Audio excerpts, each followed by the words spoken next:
That's weird. That's weird. Kind of weirding me out. You are a sad, strange little man. Crazy. This is crazy. This is crazy. Isn't that weird? That's weird, man. It's strange. What's up, campers? Welcome back to episode 48 of Camp Strange. I am your camp counselor, Alex Tobin. And I'm your other camp counselor, David Stokes. And we're back to bring the spooky, weird, wacky, strange, and mythical. And we don't mess around here. We get into these news stories right away because you don't want to hear anything else but the strange, and we got the strange. So, David, please lead us in with your strange, newsworthy articles. Penguins ignore police, return to sushi shop. Yeah. Say it a little bit slower. The penguins, Yes. they these little feathered bastards, they ignore the police and return to the sushi shop. See, when I say penguins, I wouldn't necessarily go with the word feathered, even though they do have them, I think. Yeah, I think so. I don't know. I think They're not reptiles. that's true. Well, all birds are kind of. Yeah. But so can I have a little bit of context to this? They were in a sushi shop to begin with, and they went back? Where did they go in the meantime? It says little blue penguins have been removed from under a sushi bar in front of Wellington Railway Station for a second time. Wait, what? Yeah. It's, Okay, Wellington, is that in England? It sounds like it. It does sound like it. New Zealand. Okay. And this sushi shop had penguins underneath its, like, bar? Yeah, they kept. I mean, they're not very tall. They're trying to, get the crumbs. Well, I'm just nervous that are loose they fish. ingredients or pets? They are neither. Because I was gonna say they can't be cheaper than fish, right? Well, you see those.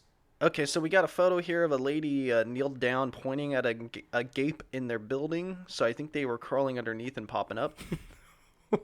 Wait. And they smelt that fish, and they come running. They come paddling over. So they have a crack in their building, which penguins come through. Yep. I guess these are good problems to have. Usually people Yeah. get rats and bugs, and these fucking I'd be happy about penguins. a penguin in my living room. Shit, that sounds cool. Wait, they're running a sushi shop out of their living room now? Or you're just saying, like, I'm in just your saying living in room? my own space. Oh, okay. Sign me up. All right, I'm going to go to my next one. Holy shit. That was, like, a lot to process, but Yeah. okay. So Delta Airlines wants more detail from the man who says he was sucked through the toilet hole. Which I don't need to give more details. I've said it all right there. yeah, Sucked I saw a great tweet, and they said from Drew Gooden. He said, "Excuse me at Delta, but this is outrageous. I just got sucked through the toilet hole in one of your aircrafts, and I am now hurtling through the air. Can I get my money back? This never happens with Southwest." And Delta replied, "Hello, Drew. I'm sorry to learn this. Can you provide more detail to what occurred? HBB?" HB, is that the sign off? Yeah, I don't know what that means. Was it JetBlue? No, Delta. Delta, sorry. HBB. I don't know. Have blessed birthdays. And then he replies to that saying, "Got sucked through the toilet hole." What was the altitude? Because that must have been a little bit of he had a lot of time to... Well, he said he's hurtling through the sky. Can I get my money back? Hey, well, this isn't the first time that somebody has survived a plane fall. Remember we had that one dude who, like, was the luckiest man alive, and he just, like, got sucked out of a plane. He landed on, like, a haystack or some shit. Yeah. Yeah, I mean, it's... But no, so this guy... He's obviously a fake. Yeah, it looks like he's like he's one of those guys that shoots the shorts, like he would have been a Viner. Oh, I see. He's probably a TikToker. His bio is just a guy being a dude. Oh, okay. But, I mean, still a funny tweet, regardless. Yeah. Oh, it's great. And I like how they responded. They actually responded, yeah. It's crazy what you can type up to, like, companies and get them to respond to, like Chef Boyardee or something. You know that old guy who what's his name, like Glenn or something? Sure. He has, like, a Facebook, and it's a guy pretending to be an old guy, and God, what's his name? And he took a picture of him, like, cooking ravioli on his stove, and there's, like, a bunch of magazines. It was a bunch of National Geographics. Yeah. And they're like, "Hey, Glenn, I wouldn't cook Chef Boyardee next to like all those." And he's like, All that paper. Okay. And he's like, "Okay, I'll put it in my oven." And he took a picture of his oven, and his oven was full of National Geographic. Yep. Oh, Oh, God. that's a good one. Oh, Ken M. Ken M. Yeah, that's it. Yeah, that's Ken him. Ken M. If you guys want to go check those out, they're really funny. It's a normal like 30-year-old guy who's kept his identity like secret for years, and he's just been going on Yelp and Yeah, he's Yahoo a real, Answers real and troll out there. yeah, and he just pretends to be like a naive old guy. Anyway, okay, and I have a story for you. And this pertains to if you've had any kind of social media in the past 2 weeks, you have seen that there is a Facebook event going on which involves storming Area 51 Yes. in Arizona, New Mexico, Nevada. Nevada. Fuck, where's Nevada? Okay, Yep. and the whole purpose is to see them aliens, and they Let us see 'em. They quote unquote say they can't get us all. So I think over like 100,000 people. Yeah, the numbers are climbing by the moment. Celebrities are jumping aboard. Yeah. So and this is supposed to happen in like 2 weeks from now or something like that. I thought it was September. 2 months. 2 months. September 30th? Yeah. Yeah, something like Which that. I'm so glad that this whole joke set itself a good timeline so then we can enjoy To it for a little blossom. bit. And, I was thinking about it, like, I actually talked about it with my Uber driver on the way here because I didn't say a word to the guy the entire ride. Sometimes I want to talk to people on the Uber, sometimes I don't. And on the radio, they started talking about it. Oh, God. And I was just like, he kind of like looked up at me in the rear view, and I was like, could you imagine if like people actually showed up for this and like this actually happened? People are like, going to. It's like a joke, but like, could you imagine if it was legit and like that many people actually showed up and like Stormed it, like ran at it. that'd be insanity. Well, I did some research on it because I was gonna kind of do a story on Area 51, and I realized it's a lot more boring than you think. Like Yeah. nothing good came, like no good stories really came out of Nothing it. we know of. True. Not a lot of good stories came out of it. There was like one guy who said he met like an alien in there, but I was like, this isn't a very good story. Yeah. But they do say that they have motion sensors underneath the ground. They Well, yeah. buried motion sensors. I was For like, sure. oh, that's interesting. Like I'd never. Pressure. Yeah, I guess I never never really thought about it, but I was like, that's like pretty like. Yeah. And my Uber driver actually, okay, it's a Lyft driver. It just sounds better saying Uber. I'm sorry, Lyft. But my Lyft driver was saying something that I never really thought about, which makes complete sense. And that's if they actually had all this shit in Area 51 and everybody's like, oh, Area 51, Area 51.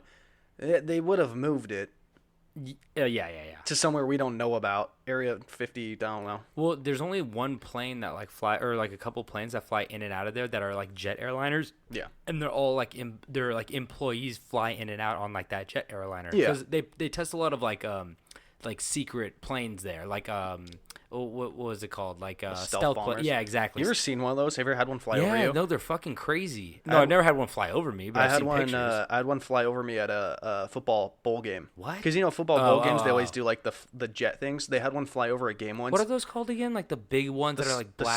The stealth. They're just called the stealth bomber. Yeah. Okay. The black ones that are Yeah, kind of like the a really Tetris, wide one. Yeah. Tetris piece, and like it was nuts. You didn't hear that thing until it was like well past us. That's so crazy. And it's terrifying looking because it's this huge, like perfectly, like blocky, just pitch black thing. It looks like an alien saucer. It's nuts. Yeah, it's really crazy. But what the whole point I'm getting at with this is that there was a news article that was sent to us by one of our fans. Hey-o. And it said, Texas man admits kidnapping 79 people to anally probe them while disguised as an alien. Hey. So this guy who is 73-year-old Arnold White. Whoa. Okay. Yeah, no, well, a lot of this happened like for years and years. He got brought in for 4 crimes that occurred in the 90s, and he was a trucker that went up and down California, Nevada, New Mexico, and Texas over a period of 40 years.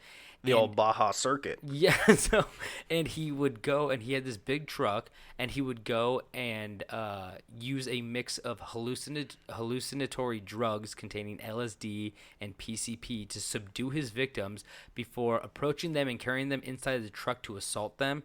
And in order to confuse his victims even more, he had a setup inside of his truck to look like an operating room, and he would wear an alien costume. I'm sorry, but So he's he's taking all this, Xboxes and watermelons and umbrellas to different targets. Where does he have room to set up a whole fucking set? I don't know. Maybe like they have that little bat cab where you could like sleep in. It ain't that big. Well, they don't know. They're on like LSD. It might look gigantic. True. I'm just like, this guy's handing out LSD. Where's he at? Well, that's not the only thing. He would also go and I mean, this part's a little graphic, but he said he would insert fingers in different body cavities.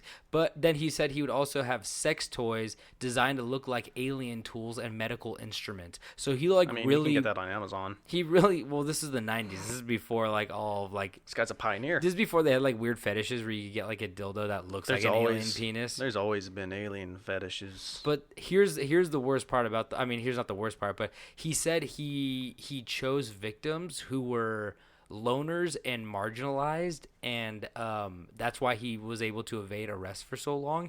And the quote says he chose victims who were gullible and might fall for his traps. Several of his victims were actually UFO investigators he found hanging out around Area 51 or Roswell.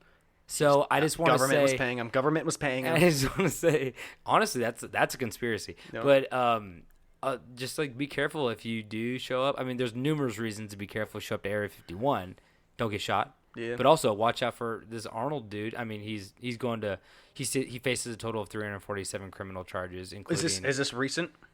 Yeah, this is somewhat recent. Ongoing. Okay. But he's 74, so like literally he just has like so many criminal charges, and he's gonna get like. It says he could face a term of 382 years to life in prison if found guilty. Like, you ain't making that. I get why they want to like stack him just to be like, look at this is how bad of a person you are. But he's also 73. You could just be like 10 years. I mean, not really, but like 3. This guy doesn't look good. You know what he looks like? He looks like a fucking alien. Whoa. Yeah, he didn't have to put on a mask or anything. His ears are nuts. Yeah. But yeah, Holy he's a shit. big old piece of shit. So. Yeah, fuck you, man. So I don't know. Pretty crazy. So just be careful if you're anywhere around Area 51 because there might be some guy with an alien dildo right around the corner. Make sure you bring as many guns as you can. Make sure you're real safe. Don't. I mean, do, but don't. I don't know. I don't know where I stand on this. No, do not take weapons with you. I don't know where I It's stand when you get shot immediately. Oh, yeah. Don't even bring an umbrella, Xbox, or a watermelon. Or an alien dildo. Yeah. But I think especially not an alien dildo. especially not that. Before we get into these stories, I have to remind you that if you guys like coffee, which who doesn't like coffee, you guys should go check out springheeljack.coffee because they have the best blends, they have the best art, they have the best prices, and they have the best people, and you guys should definitely go try them. They're fucking good. Don't go keep buying Starbucks or like Pete's or like whatever other like mediocre brand because they don't care. Whatever the shit Costco's selling. Yeah, it's not small batch. You want that small batch stuff, and they're selling small batch coffee at great prices. Like literally, all the coffee is so good and so amazing. David, you just started drinking it. Yeah, it's incredible. The Amazon deal days are done, right? I think they're done. Yeah. Okay, because they did have a deal on there. But like, you could still go to Amazon.com and go check. Oh, that's the best part. You can get them off Amazon on that delivery. Exactly, you get it like real quick because like like when you run out of coffee, it's like need your coffee fuck, now. I ran out of coffee. So yeah, Yep. go check them out.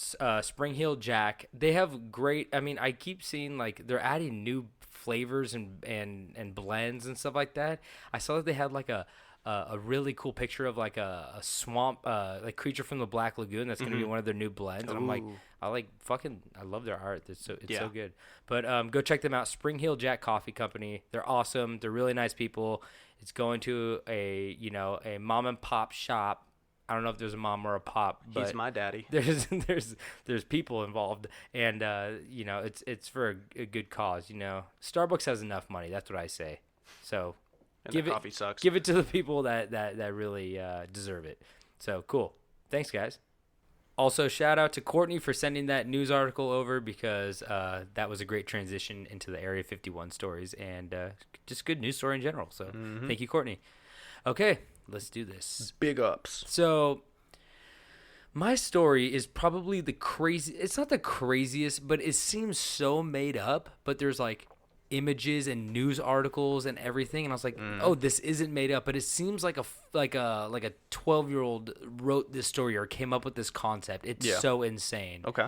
And let's just get into it. So, growing up, we all have a special pet or animal that we hold dear in our hearts. You know, we talk to our dogs or cats in hopes that they can understand us, and maybe just one day they say something back. Well, for the Irving family, not only did they have a very special pet that was capable of such a thing, but they had a very special pet who was also kind of a crazy asshole. This is the story of Gef the Talking Mongoose. Fuck yeah. You like the Talking Mongoose? I just like Mongeese. I didn't really know what a mongoose was, to tell you the truth. There's those nasty motherfuckers that kill cobras. Yeah, they are. Yeah. No, that's a honey badger. Oh, no, No, it's a mongoose. Mongeese. Is it mongoose? It's a mongoose. Okay. No, I think it's mongoose. And also I don't Gef. fucking know. Gef. This is Gef, G-E-F. G-E-F. It is pronounced Gef, though. Gef. Yes. It's not Jeff, it's Gef. So in the autumn of 1931, 60-year-old Jim Irving, his wife Margaret Irving, and 12-year-old daughter Viore, which is an interesting name, were desperately trying to make their hilltop farmstead profitable.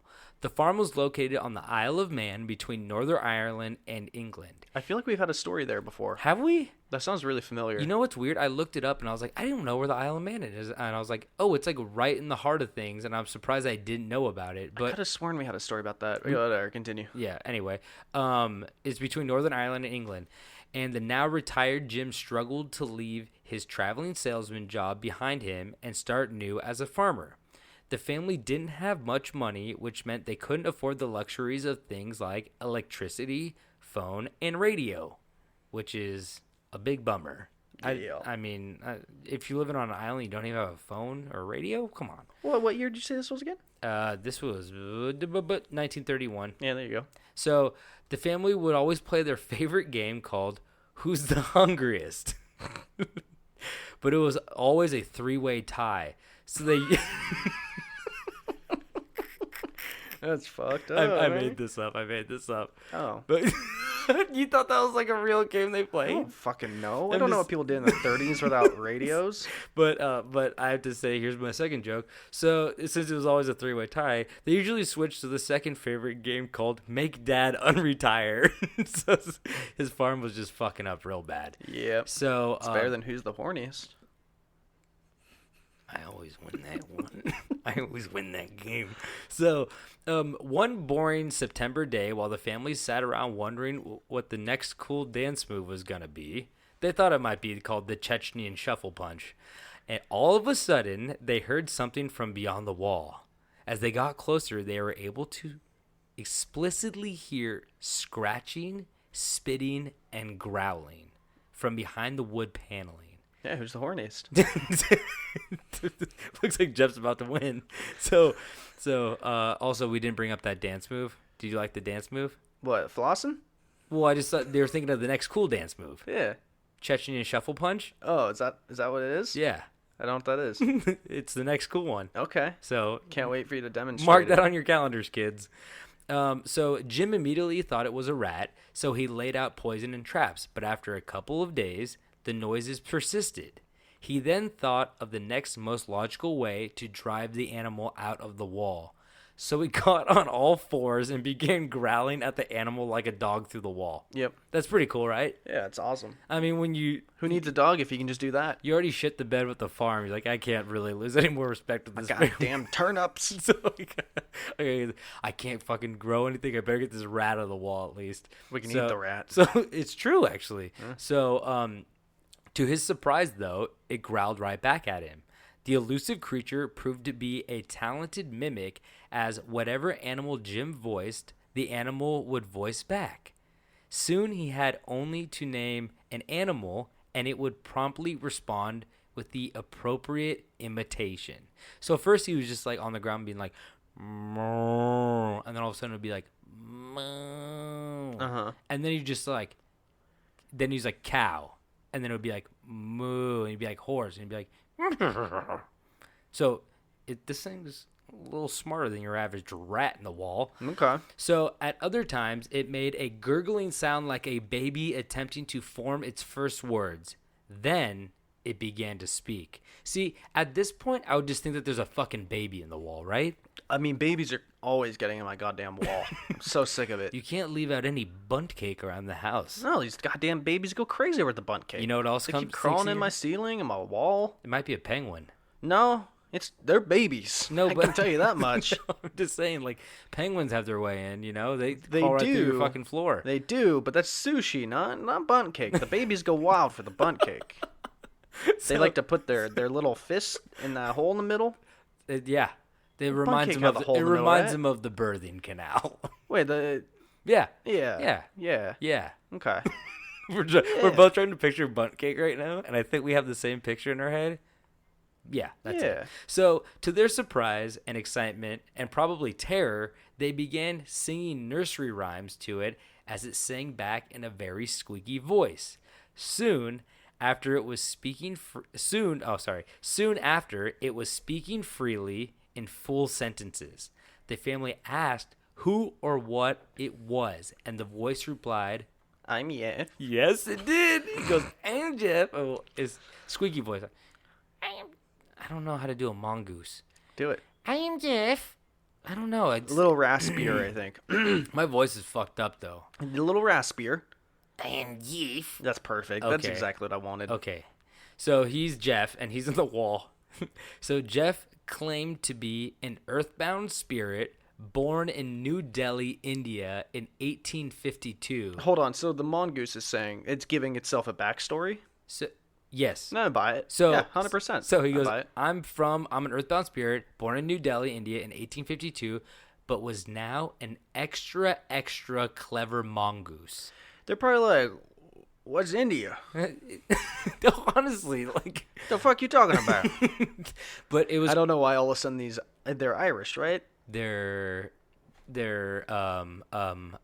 what's this island called? Fuck. What's this island called? The Man's Head. No. Yes? Island of Man? Island of Man. I don't know. I mean, what accents do they have there? Because it's between Ireland and England. Either way, it's They got not something going on that sounds like one of those, right? Either way, it's not a Texas accent as did on that. It's not.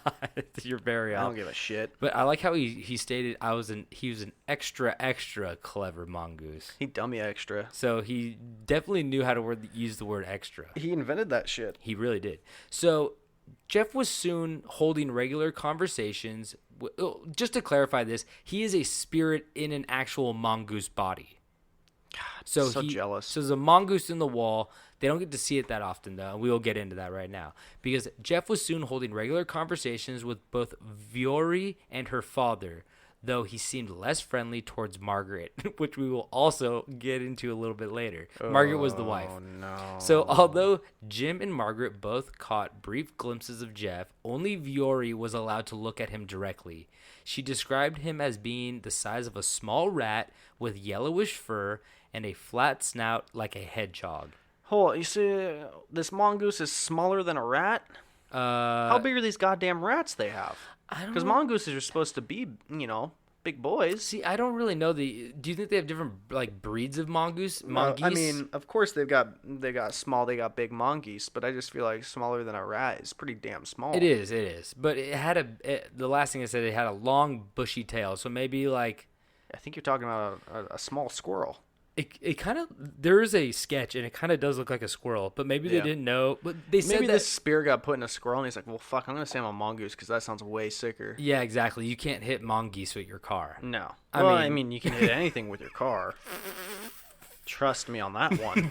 Bunt cake, babies, you can hit anything. With your car. Giraffe. So, but yeah. So this little rat boy is there's a little sketch of him, but he's definitely tiny, and it's weird because he looks like this, but he looked like a little hedgehog and a little rat, long bushy tail. But Jeff once said, he described himself. Jeff's a fucking psychopath, by the way. I'm gonna get into some of his quotes, but he goes, I would be too. this is a quote. He says, "I am a freak." Oh wait. I am a freak. I have hands and I have feet, and if you saw me, you'd faint. You'd be petrified, mummified, turned into stone or a pillar of salt. Is that even a good Jeff impression? That was good. I mean, I liked it. So he. I've never met the guy. So he said you'd be petrified, mummified, or turned into a pillar of salt. So I'm like, He's spitting bars. but like they saw him and he looked like a little fucking squirrel. So I don't know. I think he's trying to make himself seem he's like got little man syndrome. He really does, honestly. So Jeff soon became one of the family, and during the day he would roam the island, riding on the back axles of buses and cars, and in the evening he would return home to share news and gossip he had picked up on his travels. So he's a little piece of shit who's just listening to people's conversations. It's like People's Magazine. He really is Jeff Magazine. Jeff Magazine. So Jeff was apparently a very good listener. As Jim once said, there is no use in whispering. He can hear the whispers from 15 to 20 feet away and then repeated the whispers louder for everyone to hear. And then sign language is invented. Seriously, because he's just an asshole. He's just like, hey, Santa's, did she know that Santa's not real? He's like, Santa's not real. You're like, are you fucking kidding me, A Jeff? little bit of parrot in him. Yeah, he's a little dickhead. So Jeff would also often bring rabbits home for Margaret to cook, which is a cool thing. That's tight. That's cool. But his his way of killing, it says that he apparently strangled with his forepaws. So A little headlock. so he just like A little John Cena headlock. So yeah, that's a little bit of a warning right there. In return, he was given tidbits such as biscuits, sweets, and chocolate that would be left out on the cross beams above them, and he would come out and grab them when no one was looking. So they have seen him. So no, yeah, the It's not some just crazy ass dude that's on the other side of the wall pretending to be a mongoose. So okay. Jim and Margaret saw this mongoose like a little bit, like barely, but then he would only want to talk to Viore, the daughters. Like he would only let her like look at her. So she was the one who described him more, but like they would see him scurry around. Okay. So, as stated, Jeff did not like being seen, which is why when he grew tired of chatting, he would scream out, "Vanished!" and make himself disappear. That's tight. Which is, he's a little bit of a magician too. Random. Random. So Jeff also loved music, as he would often sing along to the gramophone, which I had to look up. You don't know what a gramophone is? I mean, is it the one with the big it's like a record player with the big thing? Yeah. Big. Okay, yeah, that's what I thought. I just thought that was still a record player. I didn't know it was called a gramophone. No. So he would sing along to the gramophone, and on one occasion, he he rather offended Viore's mother, Margaret, by singing a lewd parody of "Home on the Range" he had picked up from one of the bus drivers. He's like Weird Al now. He is. He's like guy's Weird awesome. Al's asshole mongoose brother, Yeah, mongoose. who only knows "Home on the Range" and other island Did man they say songs. what? Did they say what it was? No, they didn't sing it. I was looking for the lyrics. What but could it be? I don't bone on the range, on the mange, on the I don't know. What do bus drivers sing about? Oh, you don't want. That's not. I know we swear in this podcast, but whoa. Oh, he's got the mouth of a fucking bus driver. I saw a bus driver knock out a lady once. There you go. That's why you can't trust him. That's what we're talking about. So, but she punched him first, to be fair. Yeah. Fair So, fight. But Jeff also had quite a temper, as one occasion he suddenly flew into a rage when he thought Jim was taking too long opening the Morning Post, and he yelled, "Read it now, you fat-headed gnome!" I mean, who gets mad? Like, Yeah, like if for the things to get mad at, like, if a mongoose yelled that Read at me, it. I'd be like, "That's pretty cool." I'm getting the rifle. He'd be like on the roast now. He'd Yeah. be like on a Comedy Central roast if Yeah. he was alive now. Right between Amy Schuler and Sure. and Jeffrey Ross. Gef Ross. Yeah, Geff Ross and Geff the Mongoose. So, On another occasion, Margaret found herself being. Oh, this is what I was talking about when he hated the mom. He didn't. He really didn't like Oh, Margaret. I thought you said loved mother. No. He liked Viore and he liked Jim, but because Jim told him, Jim asked him questions. He says like Jim kept him entertained and Viore like played with him, but Margaret was just like he didn't like Margaret at all. Yeah, fuck Margaret. So, on another occasion, Margaret found herself being pelted with stones as she walked home, and she called out, "Is that you, Jeff?" And then he called out, "Yes, Maggie, the witch." He goes, "Yes, Maggie." This voice is fucking me up. He goes, "Yes, Maggie, the witch woman, the Zulu woman, the Honolulu woman." What a weird fucking insult. Yeah. She's like a fucking white woman who lives on Man Island between Ireland and England, and he's like, "You witch woman, you Zulu woman." Yeah, how does he know what Honolulu is? He's been there. He's shredded those waves. He's been pitted. He's been pitted. So, like I said, Jeff was kind of a crazy asshole, throwing rocks and shit. And right now, I would like to read to you a couple of his most famous quotes. And I have 4 quotes right here. Okay. And I don't think I'm going to do the voice because it just kind of gets in the way. Yeah, don't worry about it. Yeah, it's fucking me up. It's fucking up my delivery. So, first quote, "If you knew what I know, you'd know a hell of a lot." So he's pretty cocky. Okay. Second quote, "Hey, you devil, you heard me. I want Chucko," which means he wants to be fed. Okay. Chucko, pretty cool. Yeah, I thought it was a drug or something. I need some hair on. Yeah.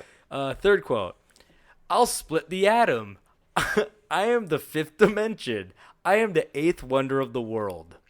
They knew about dimensions in fucking the 30s, 60s. What was this, 30s? It was the 30s. They knew about dimensions in the 30s? They knew about atoms in the 30s. Yeah, I didn't know that. So, well, he's splitting them, and he's the 8th wonder of the world. The more you hear about him, the more it makes sense. He is not from that world. So this is my favorite quote. I saved the best for last. He goes, "I am not evil. I could be if I wanted. You don't know what damage or harm I could do if I were aroused. I could kill you all, but I won't." You gotta keep people in their place. Honestly, why the fuck? Like, this guy has such a bad temper. This guy, this mongoose, this human spirit in a mongoose body has such a fucking bad temper. Yeah. So, although Jeff was kind of a dick, he would still do things like turn off the stove if someone forgot to, wake members up of the family if they overslept, and also got rid of mice that came into the house. But he didn't like to kill them. He would just chase them out. Yeah. So he's kind of ethical, which is kind of weird because he's like, "I'll kill humans. I'll fucking kill you." But like mice, maybe because mice are like more human to him than like a human is. Yeah, it's possible. Maybe he sees like how we see mice. We're like, "Oh, we So killed a mouse." I wonder if he could talk to mice. Oh, that's a good question. That would have been mean- the first thing I would ask. Like, can you talk to animals? Do you think he kind of knows how to do every animal? Exactly. Moo, neigh, cluck, cluck. You know, all those classic ones. So soon visitors came to the house to try and snap pictures of Jeff to hear him speak. I'm sorry. Some visitors even said they did hear him on occasion through the walls, but no one besides the family ever spotted him. Eventually, Jim called psychic researcher Harry Price to come to the house, but by the time he got there, most of the hype had died down because they are on an island and, you know, news travels slow in the 1930s. So the hype had died down, and Harry was unable to spot Jeff on the visit, so Jeff just wasn't coming out. Jeff soon disappeared, and the Irving family moved away, having a hard time selling the house in the process because it was quote-unquote haunted. The new owner of the house never saw Jeff either, but he actually shot a skunk once and tried to play it off as that he was the slayer of Jeff. But everyone's like, "That's a fucking skunk. It's black and white." And he's like, "No, this is Jeff." Yeah. And they're like, "No, it's a skunk." So that guy tried to get a little bit of fame and notoriety. So in the end, many people think that Jim and his family fooled everyone with clever collusion and ventriloquism, Okay. creating a grand hoax in order to make money.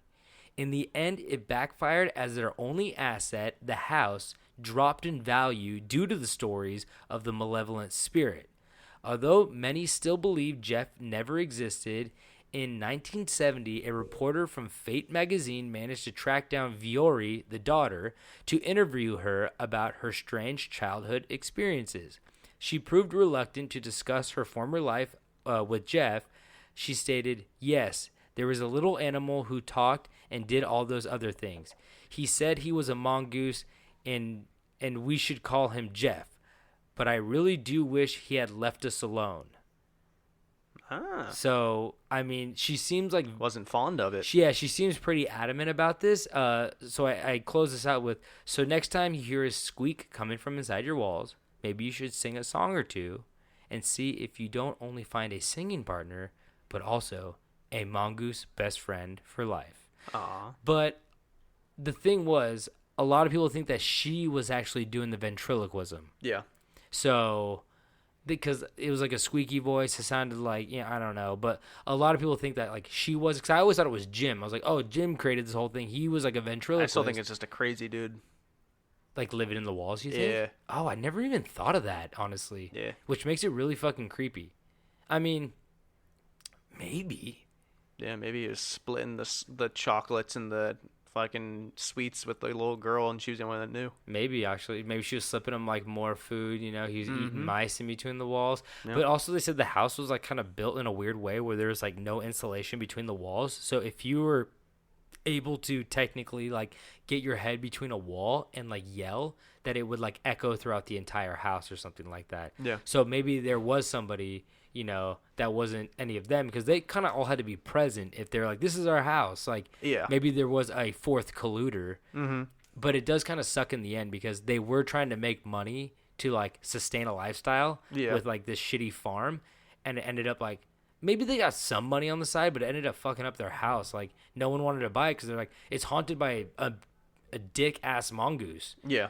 But the other craziest thing about the story is, who the fuck came up with those quotes? Yeah. Because they're very strange. Honolulu woman? Yeah. Zulu. He's almost like a rapper a little bit. That's what I was saying. He was spitting bars. Honolulu, Zulu. Way Cthulhu. Way before his time. Yeah, he was. Man Island, the Man Island mongoose Gef. Yeah. And I kind of wish I had a Gef in my life. So, Don't we all? Yeah. So it doesn't sound fucking crazy though. It sounds like a 14-year-old who was like coming up with that story, which if it was a little girl, that totally makes sense. Yep. So that's the story of Gef. Alrighty. Well, today I'm going to talk about a little ghost town we have here in the United States, which I never heard of before I started my research. And I'm talking about Centralia, Pennsylvania. No, I've never heard of that. So Centralia was once a booming mining center for coal. Where was this? Pennsylvania? Yeah. Oh, okay.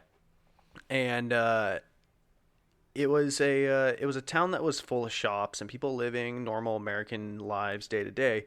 And this town was really centered around one thing, and that was the coal mining business. That's literally, I've watched the Anthony Bourdain episode where like it's all in like West Virginia, and it's like these coal mining places that like the mine shut down, the whole town Everything. shuts down. It's like Everything about it. it really, and it's like a hard question to be like renewable resources or you keep using coal because you're gonna fuck over a lot of people. Yeah.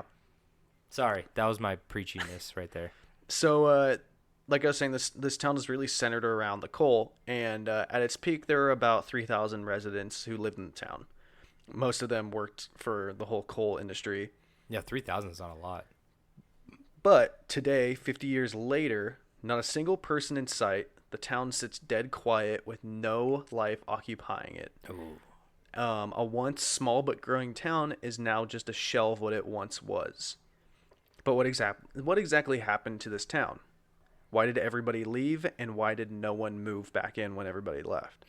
But what could it have been that drove the townfolk from their homes and jobs over 50 years ago? Well, it was a disaster which is still continuing to thrive after all of these years. And that is because the town is built on top of a giant coal mine. And this coal mine has slowly but surely been burning since 1962. Oh, I've heard. I don't know anything about this, but I've seen it in like articles and stuff, and Yep. they're like this burning coal mine, and I was like, "What the fuck is this?" So before the fires, Centralia had been a mining center for over a century, home to a rich deposit of coal. And the town had been incorporated around the mining, which started in 1850s. And the mining... Man, imagine going down in a coal mine in the 1850s. Like, Oh, yeah. like the shit that they have to like stabilize a coal mine and like the candle. safety stuff. Yeah, exactly. The safety stuff they have now Yeah. seems like ancient. Yeah. Imagine 1850s. Oh my god. Yeah, so the mining was the sure and only reasoning for people to be living in the town. Immigrants came from all over the world to the small town to make an honest living and chase their dreams of the American dream. Centralia would become home to the members of the Molly Maguires. Is that an Irish gang? It is a secret society that came to the U.S. from Ireland, and it was common for Irish coal miners to be members of it. Oh, that's cool. So it's just like a biker gang without the bikes. Kinda. They're a coal gang. Exactly. And in the late 1860s, the Molly Maguires were suspects to have committed a rash of violent crimes in the small town. Oh shit. A historian named Darrell B. Johnson says that the Molly Maguires were implicated on everything from murdering the town's founder, Alex Ray, Hey. or Alexander Ray, Hey. and murdering the town's first priest. You should not kill those two people. Those are two that you don't I want to feel like kill. those are the two people that most people like in the town. Yeah. Yeah, I don't, and also 3,000 people. Murder, it's very recognizable You notice when that. when every person counts. That one, those don't go unnoticed. the guy at the market's like, my till's short $5. And you're like, oh yeah, he's dead. Yeah. Like, oh fuck, okay. Who's got my $5? So some believe that the Mollies were guilty, while others claim the Mollies were framed by owners of the mines who feared that the members of the Mollies would organize a mine workers union. Oh, so he's trying to like defame them so they can't go on strike and just be like, we want higher wages. Like, no, they're a bunch of murderers. You Yeah. don't trust them. Yeah, and that's what Darrell B. Johnson said about it. Oh, that's interesting. Eventually, after many attempts to stop the Mollies from their spree of crimes, the town had executed some of the suspected leaders of the gangs in 1877. Oh, and did they hang them? it didn't say how they killed them. They It just said they killed them. They just they just get keep walking in the mine until you reach the end. Exactly. But after they killed their so-called leaders, the crime wave ended. Oh, okay. But that could have also been out of fear, being like, oh, they're just killing people. Like, who are they gonna kill next? Yeah, literally, if like you commit like any kind of crime, it's like, oh, these guys have the Molly Malones had power, but I feel like, Molly Maguires. oh, I'm sorry, who's Molly Malone? Oh, that's a bar. That's a bar We've in been to that Hermosa. bar. That bar was on. Diner, drive-ins, and dials. No, I think our sweet baby boy. What's it? The angry British man. He tore him up. Help me, I don't know what you're saying. Angry Birds. Angry British man. Oh, Gordon Ramsay. Yeah, I think Gordon Ramsay ripped him up. Oh, did he? Mm-hmm. Oh shit. Yeah. I ate there. Yeah, you shouldn't have. Fucking disgusting. Which one of his was it? So the coal was so good that It was tasty it coal. was so good in that town. When the stock market crashed and the Great Depression struck, it didn't manage to kill the town. Like, they Damn. survived through it, but it took something different to end the days of the town. Uh-oh. There are many accounts of how the fire started, but the general belief is that it all started at the town's landfill. Oh, it always starts at the fucking landfill. It really does. It really fucking does. That's where my life started. Oh, I was conceived at a landfill. That's where it's gonna end. God damn it. So an abandoned mine was put in. They basically said, "Hey, this mine's abandoned. Let's just start filling it up with shit." Wait, well, so when did this start happening? So this was in 1962. Okay, so the Great Depression was in the 40s? I think so. Yeah. I could be wrong. Yeah. And so 40s, 30s? 20 years later, they're still. Why is the mine abandoned at this point? I think it's more of like they dug it out and it's done. Oh, there's no more shit left in there. I Or think that's coal. I think that's why mines get abandoned, is when it's like there's Like- nothing more to harvest. Oh, let's go find a new mine, or like there's probably more coal around here, but we like Yeah. okay, Yeah, so they started taking all the town's or like garbage. safety reasons, like it's gonna collapse if we keep hollowing it out. Or Sure. something I mean, like that. there's a list of reasons why one would be abandoned, True, but true. it didn't go into detail why this one was. I assumed it was, finished. Yeah. It's spree of Stripped. coal. Yeah. Stripped. Stripped clean. And so in 1962, that's when they started filling this fucking mine up with garbage. Oh. And back in the 60s, garbage dumps were not as regulated or enforced as they are today. Neither was murder. Yeah, as you'd believe. The town was worried about the smell of the dump and it bringing a fury of rats with it. And so... Or mongeese. And more mongeese. So they did the most logical thing a person could do with all this garbage. Bury it. What do you think they did with the dump? They fucking lit it on fire, I'm guessing, right? The motherfuckers set it on fire, baby. Wait, they set it on fire in the mine. Yeah. Okay.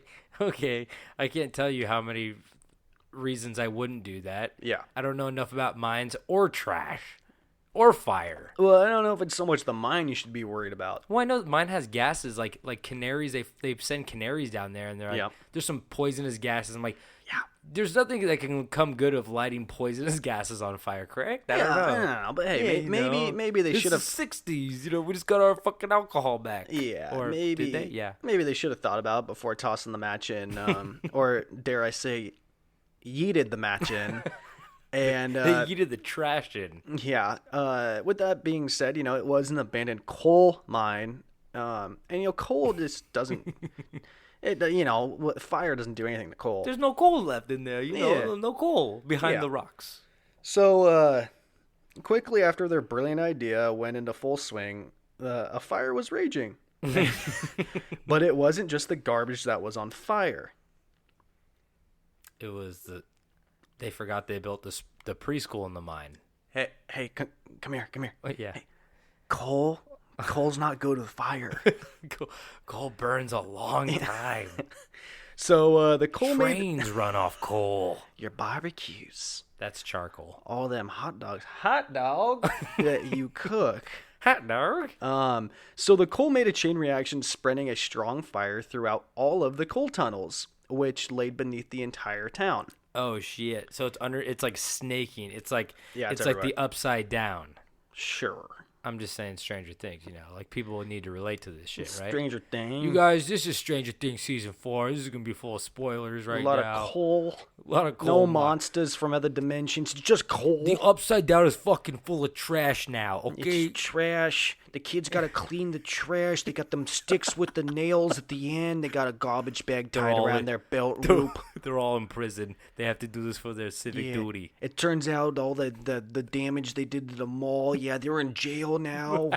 They threw a fucking car. They're in jail now. Why are we like New Jersey cops? Like what the fuck? Yeah, it just happens. So people quickly realized what was happening when unsafe carbon monoxide levels started to seep from the ground. Ooh. You don't want that. I It's know- not something you want in your town. I know there's one thing about carbon monoxide is that we have detectors in our homes for them so we don't breathe it. Yeah, that's all you need to know. Odorless, deadly. Yeah. So multiple attempts were made to excavate and put the fire out, but unfortunately they all failed. One of the many problems the people had with attempting to put the fire out was locating where it was the strongest. I was gonna say, like, literally the only way you can do it is like you start at like the opening of the mine and then keep going deeper and deeper in, but like To hold it from going further. yeah, But they but, don't like, know where it is. it snakes off into all these different paths, so it's like I don't know what to do. Exactly. So many of the abandoned mines were just as dangerous as the full ones, and it was impossible to figure out how to contain it. As years went on, the ground beneath the city itself became hotter and hotter. But don't think you Wait, can. this was years? I know it's still burning now, but like there people are living in the town and like the ground underneath them is just full of fire. Yeah. That would have moved away. Well, so coal burns pretty slow. I know, but still, like, it's kind of crazy to think that like at any moment, I feel like the floor could collapse and Exactly. you literally fall into like what people think hell is. Like, Yeah. that's hell. Yeah. So, but what I was saying, it gets hotter and hotter, like the surface of the ground, like the streets. Yeah, that's insane. But don't think you can go and cook an egg here because the ground in some areas reached over 900 degrees Fahrenheit. What the fuck? Yeah. I thought it was just like, oh, the ground's kind of warm today. Yeah, my sneakers are melting. Exactly. Like I just thought it was a kind of like a hot day type thing, you know? No, I can only imagine how Holy hot shit. it would have been standing next to like that spot. You know? Dude, you got to get shoes for your dog. Oh yeah. You got to get those shoes You for gotta put them. your dog on a steel like sled. Not even steel, then it'd burn right through. Yeah, I don't you know what can't. you'd do. Silicone. I don't Yeet know. your dog into the lake. I don't know. My dog for exercise, but me and my dog water ski. That's it's our recreational I've seen activity. squirrels do it. The dog can do it. God damn it, Cheryl, the dog can do it. Yes, I put all the money into dog ski lessons, but fuck, come on. What do you expect me to do? So smoke started shooting out of the sinkholes that started to drop, and Very cool. very cool indeed. We live in hell. Yeah, and gas filled basements of homes and businesses, and residents started to become ill. Greg Walker for People magazine, very credible news source, which might have been different in 1981. I don't know. I mean, People magazine wasn't like Jennifer Aniston ran in the coal mine. Yeah. And is dating Vince Vaughn. Yeah. So in the People magazine in 1981, he wrote, "Even the dead cannot rest in peace. Graves in the town's 2 cemeteries are believed to have dropped into the abyss of fire that rages below them." Yo, they definitely fell into hell. Yeah. Oh, that is fucked. Isn't that gnarly? And then earlier that year, a 12-year-old boy fell into a sudden sinkhole created by the fire, barely escaping with his life. So he survived. Okay, but you know what's crazy? To think that there is literally 6 feet of like loose-ish dirt between you and falling into. Well, maybe some concrete, like the roads. No, I'm talking about the cemetery. Oh, yeah. Like that's loose-ish dirt, and they're like walking around in the cemetery, and they're like, "Oh yeah, this could like fall through." It reminds me of that game "Don't Break the Ice," you know, Yeah, with the little I hammer. love that game. Yeah, that game was fun. I had speech impediment classes, and we used to just play Don't Break the Ice all day. Now look at you. I still trip on my R's. Now look at you. You have a podcast. Yeah, no, you ever wondered why I fuck up on words with R's? It's because I have a fucking speech impediment. So Congress had a choice to make, and their decision was to buy out all of the residents, paying them to move because they had known that the town was far too gone to be saved. Wait, this is Congress's fault now? I don't know why. All of a sudden they're like, I think the guy who threw the fucking match and filled it with trash should have to buy out all their houses. yeah, they should, but it was kind of one of those things, I think, where they're just like, well, They're like, that's dumb Tony. He doesn't have no money. yeah. What are we supposed to do with dumb Tony, huh? Oh, he fell in the hole already. But yeah, so right in they the video store, he was in the curtained off section, and he fell right through the hole. it was in the big boy section. So yeah, they paid people to leave so they could, try to make a new life somewhere else. And in 1992, Pennsylvania had to kick out the holdouts, the people that didn't want to take the buyout, like they wanted to stay in their town. Oh, really? Because it's like too dangerous. They're like, you Yeah, have they're like, to move. you have to fucking get out of here. But they paid them like pretty well, I'm guessing. I mean, at least they're like they're Kelly Blue Book value for their house. Yeah, their shit's done. Which I don't know why anybody would want to stay there. They could undercut them like crazy. Yeah, I don't know why you'd want to stay. They're like, we'll give you a pair of skis, and they're like, well, there's a pond, and look, there's a dog out there. That looks pretty fun. Whoa, that dog! If a dog can do it, Nancy, we can do it. I'll sell my house for a pair of those skis. So yeah, I don't know why anybody would want to stay because the motherfucker was cooking. And once all the residents were removed, all the buildings were condemned, and its zip code was eliminated. Yo, Which is that's pretty wild. I've never really heard of that crazy. happening, but I guess it's just like the Do you place know doesn't their exist. zip code? Well, no. Well, we need to find it, and then we need to put it on shirts, Ooh, right? I'll get it tattooed on my neck. I'll do it. So after the boot to the residents, 7 remained via court order, but they are forbidden from passing down their property to family or allowed to sell it. Wait, okay, so how did those people swing that? They just got like good lawyers? Yeah, and they fought the whole boot thing, and they got to stay. Whoa. Only 7 people. Okay, please tell me you have like an update on if those 7 people are still alive. I tried to figure it out because when I first read it, I thought it was saying like via court order. I thought it was like they weren't allowed to leave, like they were in trouble, and I was like, "What the fuck did these people do that they were forced to stay?"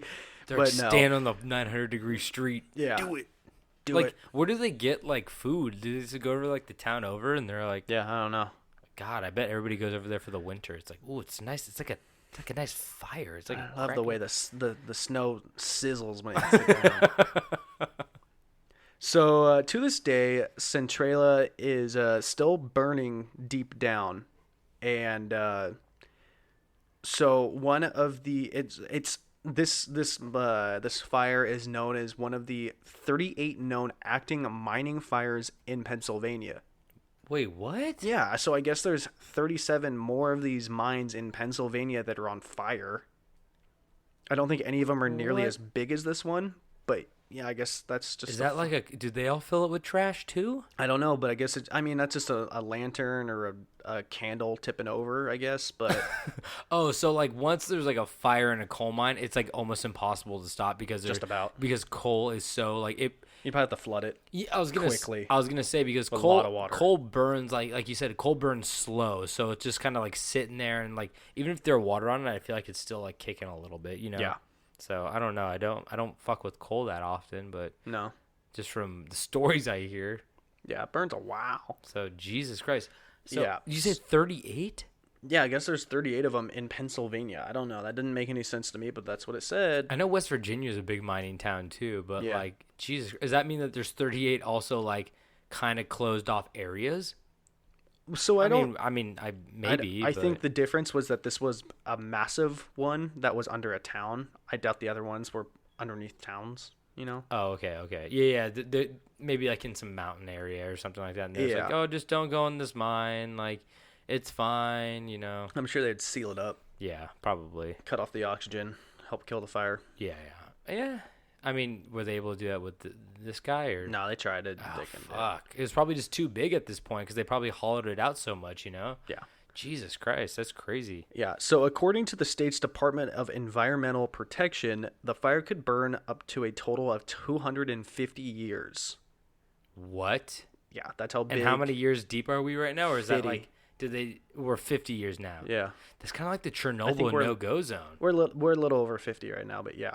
Oh my God. And yeah, so it said it would burn for 250 years if left uncontrolled, which to this point there's no way to control it. So it's like that's just what it is. So geologist Steve Jones told the Smithsonian, "Putting it out is the impossible dream." And so we could all just dream that maybe one day we could fill those streets up with laughing children, but in reality, none of us are going to be alive to see that shit happen. Honestly, I mean, luckily the United States is pretty big. Pennsylvania, not as big, but Yeah. I mean, 3,000 people wasn't a lot to begin with, so Yeah. you know we could fit them over. We got a lot of space over. Yeah, bring them to LA or New York. Or We got like a lot of room. Area 51. There's a ton of room out there. You guys, we need more soldiers. We could definitely use 3,000 more. And you guys have dealt with heat. There's gonna be some heat there. It's September. Okay, wait. It's still gonna be fucking hot in September. I think it's going to be hot in December. It doesn't fucking matter. The ground is cooking. It's a stove. No, I'm talking about Area 51. Oh, yeah, it's going to be real hot. Yeah, I mean, we should have really figured this out and done it in January. But like, hey, you know what? You can't. Someone's going to die out there from heat exhaustion. Or just from getting shot. Yeah, honestly. oh, that could be part of it. Yeah. So I really want to know what the Area 51 employees are thinking right now. Like, they released a statement. what was it saying? It said like don't. It That's all didn't- it was. It just didn't- said don't. It really just said like not like explicitly like we will use like force, but they said do not like try to trespass on the. They didn't even say like Area 51. They're like the Air Force base. Yeah, I forgot what it the is- actual name of the force base is. I tried to Google. yeah. So I tried to look up They how said far. it's extremely dangerous. That's what they said, but that's like they don't want to be like we're gonna shoot you or use lethal force, but. They said, like, it's extremely dangerous. So they Yeah. made it seem like it's not us who's going to do it. It's the environment. Like, they might have some landmines under there, honestly. Probably. So I tried looking up how far it was from my apartment, Area 51. Like an idiot, I was just sitting there, so I typed in Area 51 to my Google Maps. Nothing came Yeah. up. I Googled what the actual name of the place was. I typed that in. Nothing came up. Oh. So that was blocked. And then I found another thing that was like type in I think it was like Green Lake or something like that. Mm-hmm. And it was and so I typed that in. It said it was 6.5 hours from my place. I still think that we should buy some press vests, like the ones that Ooh. the guys wear in Iraq when they're journalists.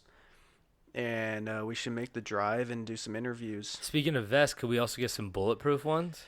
Yeah, maybe Kind of like ODB. Yeah, we could see how much those run. I'm on Amazon. Amazon bulletproof vests.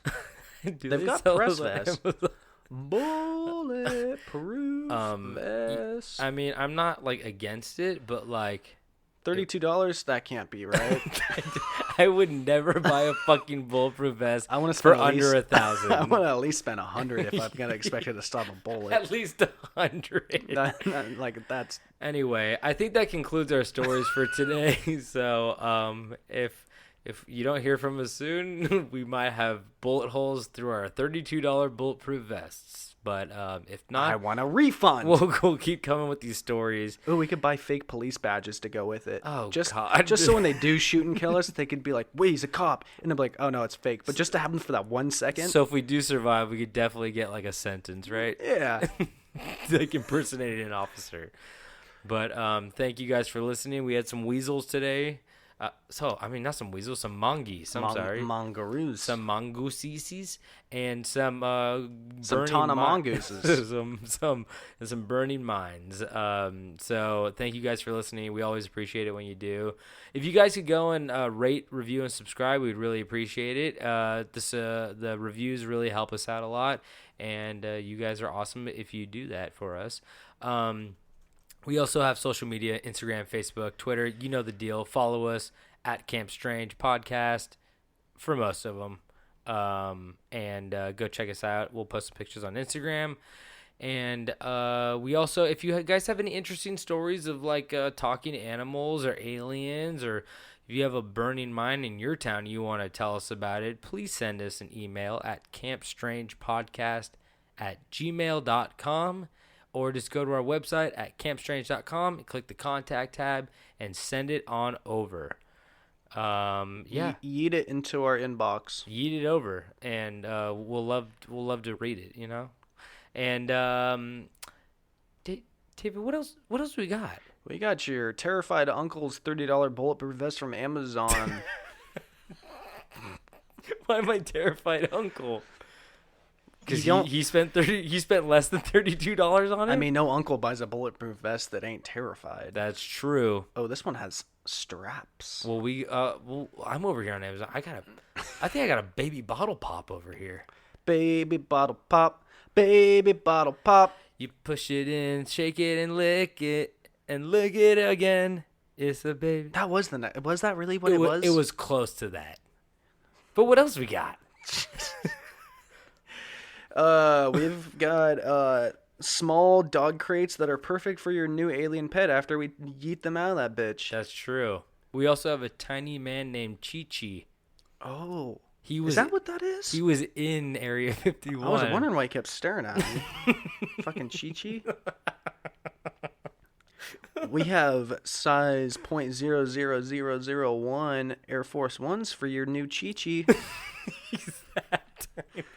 We have a tiny fedora for him, too. It's a Stanzo. They're nice. We have remote control cars that he can operate.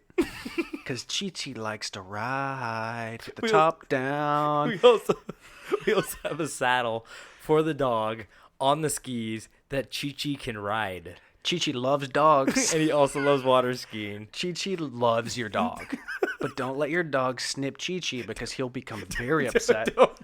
Don't let your dog near Chi-Chi. It's more of a game of keeping Chi-Chi. It's more of a game of keeping Chi-Chi away from your dog.